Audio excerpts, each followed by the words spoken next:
Hi viewers, welcome to our channel. ప్రస్తుతం మనతో పాటు సీనియర్ జర్నలిస్ట్ దాము బాలా సార్ ఉన్నారు. వారితో మాట్లాడదాం. నమస్కారం సార్. సార్, కుమారి ఆంటీ మరి తెలుగు రాష్ట్రాల్లో ఎంత సెన్సేషన్ క్రియేట్ చేసిందో మనందరికీ తెలిసింది. మన ట్రాఫిక్ పోలీసులు ఆమె ఫుడ్ ట్రక్కుని తీసేసినప్పటికీ మళ్ళీ గవర్నమెంట్ స్పందించి రివర్స్ పెట్టుకోవడానికి ఒక పర్మిషన్ అయితే ఇచ్చింది. అయితే ఇప్పుడు దీనిపైన ఆమెతో పాటు ఆ బిజినెస్ చేసే ఇంకొంతమంది గొడవ చేస్తున్నారు సార్. అంటే ఆమెనా, మేము కూడా మనుషులమే కదా అని చెప్పేసి ఇప్పుడు ఆ అసోసియేషన్ మొత్తం కూడా ధర్నాలు చేసే అవకాశం ఉందని కూడా అంటున్నారు. మరి మీ ఒపీనియన్ ఏంటి సార్ దీనిపైన? అక్కడ ఐటీసీ కోహినూర్ దగ్గర రోడ్డు పెద్దగానే ఉంటుంది. ఒకవైపు అన్ని షాపులు, ఆమె ఒకటే కాదు, చాలామంది వెండర్స్ అక్కడ పెట్టుకొని ఫుడ్ రకరకాల ఇవి అమ్ముతుంటారు. సో ఇప్పుడు ఏమైందంటే ఈమెకి సడన్గా పాపులారిటీ కుమారి ఆంటీకి రావడంతో అక్కడ పోలీసులు రావడం వల్ల ఏమైందంటే క్రౌడ్ పెరిగింది. అక్కడ విపరీతంగా ఆమె దగ్గరికి రావడం, చూడడానికి రావడం, తర్వాత యూట్యూబ్ ఛానళ్ళు, వ్లాగర్స్, రకరకాల వాళ్ళు రోజుకి కనీసం 100 నుంచి 200 మంది మీడియా వాళ్ళే అక్కడికి వెళ్ళిపోతున్నారు. సో దీనివల్ల మొత్తం ఆ రోడ్డంతా వెహికల్ పార్క్ చేసేసి భయంకరంగా ట్రాఫిక్ జాములు అయిపోతున్నాయి. పోలీసులు ఎంత ట్రై చేసినా అక్కడ ఇబ్బందులు అయిపోతుంది. అందుకని పోలీసులు ఏం చేశారంటే, నిజానికి ఈమె షాపును మూయించారని వార్తలు వస్తున్నాయి. ఈ షాపును పోలీసులు ఏం మూయించలేదు. పోలీసులు ఏం చేశారంటే, ఆ వెహికల్ ఏదైతే ఉందో ఆమె పెద్ద ఆటో ట్రాలీ, దాంట్లో ఆమె ఫుడ్ ఐటమ్స్ అవన్నీ తీసుకొని వస్తుంటే దాన్ని ఆపేసి దాన్ని సీజ్ చేశారు. దీనికి పర్మిషన్ లేదని చెప్పి దాని మీద కేసు పెట్టారనమాట. అందువల్ల ఆమె అవన్నీ లేనప్పుడు ఎట్లా అమ్ముతుంది, అందుకని ఆమె మూసేయాల్సి వచ్చింది. అంటే టెక్నికల్గా పోలీసులు ఆమె అంగడిని మూయలేదు, కానీ ఇలా చేయడం వల్ల ఆమె మూతపడే పరిస్థితి వచ్చింది. అయితే ఇది పెద్ద ఎత్తున వైరల్ అయిపోవడంతో ఈయన రేవంత్ రెడ్డి స్పందించారు. నిజానికి వైరల్ అవ్వడానికి కారణం మళ్ళీ ఏపీ పాలిటిక్స్. అంటే మనకి తమాషాగా ఏపీ పాలిటిక్స్ ఎలా ఉంటుందంటే, ఎక్కడేం జరిగినా తెలుగుదేశం, జనసేన ఒకవైపు, వైసీపీ ఒకవైపు ఆ ఇష్యూని తమకు అనుకూలంగా మార్చుకోవడానికి పోటీలు పడి చివరికి ఆ పర్సన్కి నష్టం చేయడం అనేది ఇక్కడ జరిగింది. ఈమె మీరు బాగా ఆస్తులు సంపాదించుకున్నారంట కదా అని ఒక విలేకరి, ఒక యాంకర్ అడిగినప్పుడు, లేదమ్మా నాకేమీ ఆస్తులు లేవు, నాకు ఊర్లో జగన్మోహన్ రెడ్డి గారు ఇచ్చిన ఇల్లు మాత్రం ఉందని ఆమె చెప్పింది. ఆమె మ్యాటర్ ఆఫ్ ఫ్యాక్ట్గా చెప్పింది. దాన్ని వైసీపీ వాళ్ళు విపరీతంగా మాకు కామన్ పీపులే స్టార్ క్యాంపెయినర్లు, చూసారా ఒక స్ట్రీట్ వెండర్ కూడా మాకు జగన్ ఇల్లు ఇచ్చాడని చెప్తుంది అని వాళ్ళు పెద్ద ఎత్తున చేశారు. దీనికి నిరసనగా వీళ్ళు తెలుగుదేశం, జనసేన వాళ్ళు దాని మీద ట్రోల్ చేశారు. సో దీనివల్లే ఆమెను మూసేశారు. తెలుగుదేశం పార్టీ అక్కడ రేవంత్ రెడ్డి చంద్రబాబుకి క్లోజ్ కాబట్టి ఆయనకి చెప్పించి చేయించారని మళ్ళీ వీళ్ళు పెట్టారు. దాని తర్వాత ఆమెను ఎవరో ఓటు నువ్వెవరికి వేసావని, నేను చంద్రబాబుకి వేసానని చెప్పింది. దాన్ని మళ్ళీ తెలుగుదేశం వాళ్ళు వైరల్ చేశారు. చూసారా ఆమె హైదరాబాద్లో ఉన్నా కూడా చంద్రబాబుకి ఓటేస్తుందని. దానికి మళ్ళీ వీళ్ళు వైసీపీ ప్రభుత్వం అంటే ఓటు ఎవరికి వేసినా కూడా మేము వాళ్ళకి పథకాలు ఇస్తాము, మేము మతం చూడడం, కులం చూడడము, ప్రాంతం చూడడం, పార్టీ చూడడం అనే ఫేమస్ జగన్ డైలాగ్ ఉంది. ఆ డైలాగ్ని వీళ్ళు చెప్తున్నారు. ఇలాగా మొత్తానికి ఆమె చేసే కాడికి ఆమెకు చికాకు వచ్చింది. మీడియాకి నమస్కారం, నన్ను నాశనం చేయకుండా అని దండం పెట్టింది, అంతా అయింది. బట్ రేవంత్ రెడ్డి ఇలా ఇమీడియట్గా స్పందించి ఆ పోలీసులకి ఏం చెప్పాడంటే, మీరు ఆమె షాప్ని క్లోజ్ చేయించకండి, ఆమె వెహికల్ని సీజ్ చేయకండి, బట్ ట్రాఫిక్ జామ్ లాగా రాకుండా చూసుకోండి అని చెప్పాడు. అది నిజానికి ప్రాబ్లమే.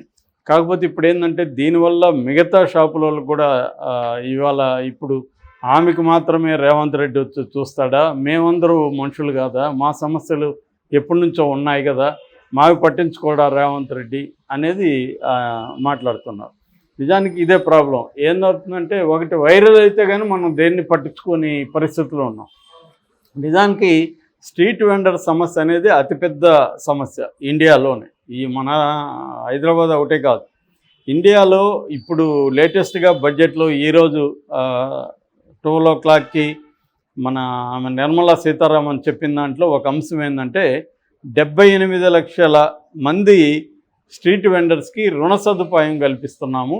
అందులో 28 లక్షల మందికి మూడోసారి 2,08,000 మందికి మూడోసారి వరుసగా రుణ సదుపాయం ఇస్తున్నాము అనేది ఆమె అనౌన్స్ చేస్తుంది. అంటే దేశంలో 78 లక్షల మంది స్ట్రీట్ వెండర్స్ ఉన్నారు. సో ఈ 78 లక్షల మందికి ఒక అసోసియేషన్ కూడా ఉంది, national association of street vendors of India, NASVI అంటారు దీన్ని. వీళ్ళకి స్వనిధి అనే ఒక పథకం కూడా ఉంది. సెంట్రల్ గవర్నమెంట్ స్వనిధి అనే ఒక పథకం పెట్టి ఆ పథకం కిందనే ఇందాక చెప్పిన రుణ సౌకర్యం కూడా వాళ్ళకి కల్పిస్తుంది అనమాట. మేజర్గా స్ట్రీట్ వెండర్స్కి ఉన్న సమస్యలు ఏంటంటే, ఒకటి లీగల్ ప్రాబ్లమ్స్. వాళ్ళ వీధిలో పెట్టుకోవడానికి లీగల్గా వాళ్ళకి పర్మిషన్ ఉండదు. ఎందుకంటే స్ట్రీట్ వెండర్స్ యాక్ట్ అని 2014లో ఒక యాక్ట్ ఉంటుంది, protection of livelihoods and regulation of street vending అనే ఒక యాక్ట్ 2014లో వచ్చింది. ఆ యాక్ట్ కింద ఏం చేస్తారంటే వీళ్ళ మీద కేసులు నమోదు చేస్తారు. రెండోది ఏంటంటే మల్టిపుల్ అథారిటీస్ వచ్చి వీళ్ళని వేధిస్తారు.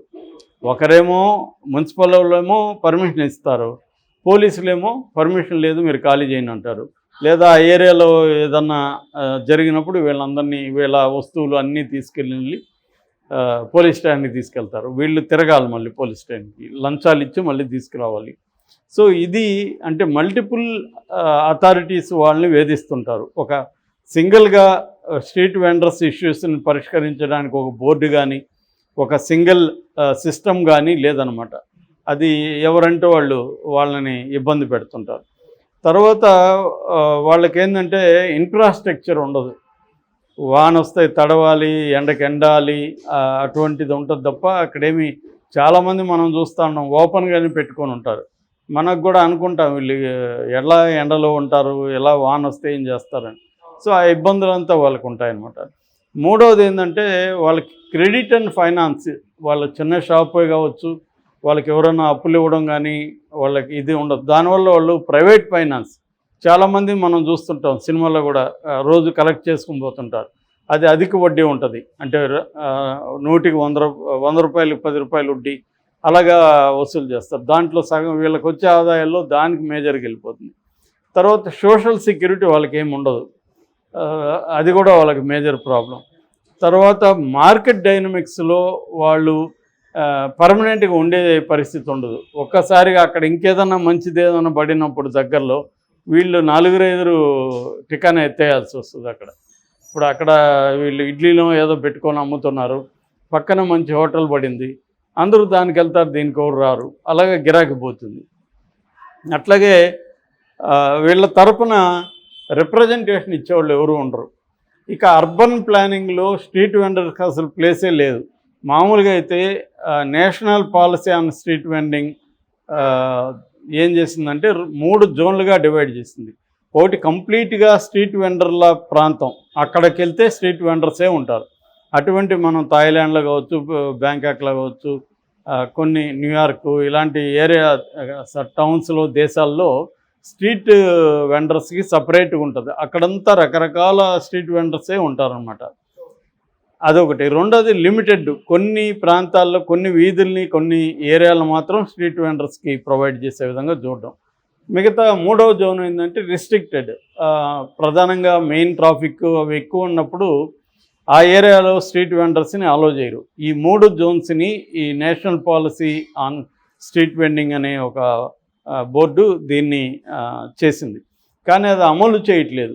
అంటే సపరేట్గా మనకి ఇక్కడ హైదరాబాద్లో పోలిస్తే ఎక్కడ కూడా సపరేట్గా స్ట్రీట్ వెండింగ్ ఏరియా అంటూ ఏమీ లేదు, ఎక్కడికక్కడ పెట్టుకున్నారు. దీనివల్ల వీళ్ళ సమస్యలు ఒక పక్క అయితే, సామాన్య పౌరులకి ప్రజలకి వీళ్ళ వల్ల కూడా చాలా సమస్యలు, ముఖ్యంగా ట్రాఫిక్ ప్రాబ్లమ్స్, యాక్సిడెంట్లు జరగడం, తర్వాత ఫుట్పాత్ మీద నడిచేదానికి లేకుండా కంప్లీట్గా ఫుట్పాత్లంతా ఆక్యుపై చేసేయడం, ఉన్నవే తక్కువ సిటీలో, ఆ ఉన్నవి కూడా ఆక్యుపై చేసేయడం. సో ఇలాంటి ప్రాబ్లమ్స్ పౌరులకి సిటిజన్స్కి ఉంటుందన్నమాట.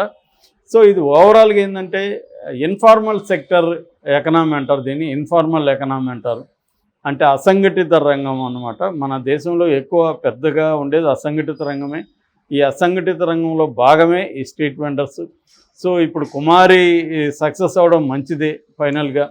బట్ ఈ కాంటెక్స్ట్లో రేవంత్ రెడ్డి మిగతా వాళ్ళ ఇష్యూస్ని కూడా పట్టించుకోవాల్సిన అవసరం అయితే ఉంది.